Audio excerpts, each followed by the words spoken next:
Hey guys, I'm just making this video to quickly brief you on some of the upgrades that I've made to our camera operating system. Everything is pretty much normal in this area. The only thing you might notice is the camera lights are no longer blinking.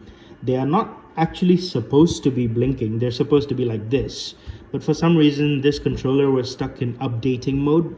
But we managed to update it and now it's back to not blinking, which is great. It's been blinking for months. So it works as normal. You select your camera, you use your joystick. It's pretty much what you guys know until today. Everything else also works as normal. You've got your brightness controls, shutter speed, focus. When you switch mode, you've got your temperature controls. You've got your white balance. You've got one push autofocus and also manual focus. Everything else is pretty much the straightforward norm. Nothing has changed here besides the blinking. Okay, however, there is a new upgrade that I've implemented on the Streamdeck. I'm sure you're familiar with this. This is normal as well. There's one new update called the camera panner. So when you click it, this is an automatic panning system for each camera individually. So camera 1, camera 2, 3, 4 and 5. Camera 9 doesn't pan, so it doesn't have it. And then there's black and your auto fade, right? This is just to because a lot of times what I notice when we're trying to pan a camera, let's use camera 2 as an example. When we're trying to pan a camera from one direction to another like this, using the joystick, sometimes we might accidentally forget, oh, stop, or we might accidentally put too much force and everything goes haywire. So this feature is supposed to help us create more smoother panning. You don't have to necessarily hold on to the joystick at a certain angle. So once you've, of course, your zoom, you still need to use your joystick for your zoom, your up and your down. But once you've got it set, say for example, I have my shot, this is my shot, I like it. And all I want to do is pan into the audience, right? All I want to do is pan into the audience. So I can come over here and look at camera 2 area and then pan to the right. When I hit that, you can see that it's just gracefully panning.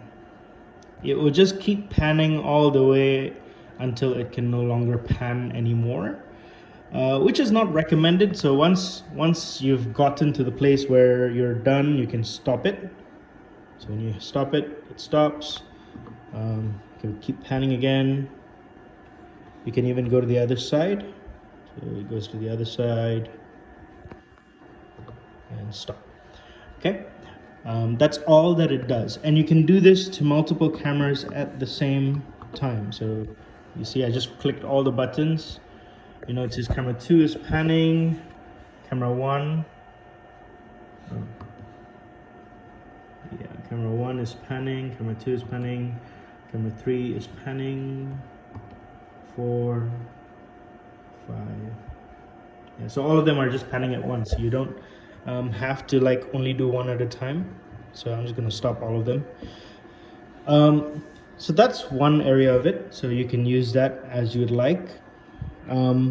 Remember that one overrides the other in a way that the latest signal gets the priority. So say for example, you've adjusted camera 2. Let's go back to camera 2. You've adjusted camera 2 here, right? Say you've adjusted camera 2 here, and then you click this, and it's panning, right? But you can still take over here and say, oh no, I don't want to do that. I want to go back in this direction. You can do that, right? And it's not going to pan anymore. It's like it stopped panning after that. Only when you re-engage, then it starts panning again. And then no, stop using joystick. Okay, so you can do that. Don't worry about it. Sometimes maybe you're wondering, oh no, if I press this pan, then I forget to stop it, and then I use this. You know, that's not going to be an issue at all. Like this will be the main controller either way, because once you've engaged it, and if you override it using this, whatever you've done here will not be regarded. This is what will take priority. So whatever you do here will not be affected. We have a few more buttons. We've got speed up and speed down. If you want to speed up the amount of panning, You can just press that a few times and say, okay, camera 2. Okay, now that's too fast for me. Go to the other side. Okay, bring the speed down. Usually I'll leave the speed quite low. Maybe there's no speed meter, you just have to kind of like eyeball it. I usually keep it at the minimum because most of our panning stuff is we do it really slow. So yeah, so you can bring it down to that speed if that's, but of course you can do something in the middle. So if I stop this, let's say just bring it up by a few notches. See, so it's slightly faster. So yeah, you can do that with the speed up and speed down button. And then you've got your autofocus. Autofocus demonstration is pretty simple. Let me go into, say, zoom in super tight into the soundboard and reduce the focus. Okay, so say it's like this, it's really blurry, you can just hit autofocus and it sharpens the image. That's pretty much what it does. This one button just works for every camera. So you don't have to like individually do it for every camera. You just press it and every camera autofocuses automatically. However, if you still have some issues with like the LED screen flickering on whatever, you could still use the manual zoom button, which is on the console joystick itself. Like I said, this is not affected by any new implementation that we've done here. This is just to help you with panning. So if you need help panning, this is something that you can use. It will make sure that your pans are smooth. It will make sure that they are continuous, like it doesn't stop halfway and then keep going.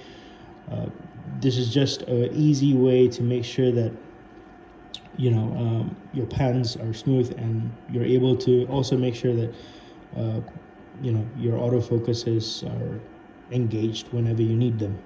And you can also switch the cameras as usual, of course. That function is over here. I've just put them next to their respective controls so that you know that this entire area belongs to that camera, just to avoid any confusion. So the producer can just be, okay, camera 4, I want to pan this way and fade in.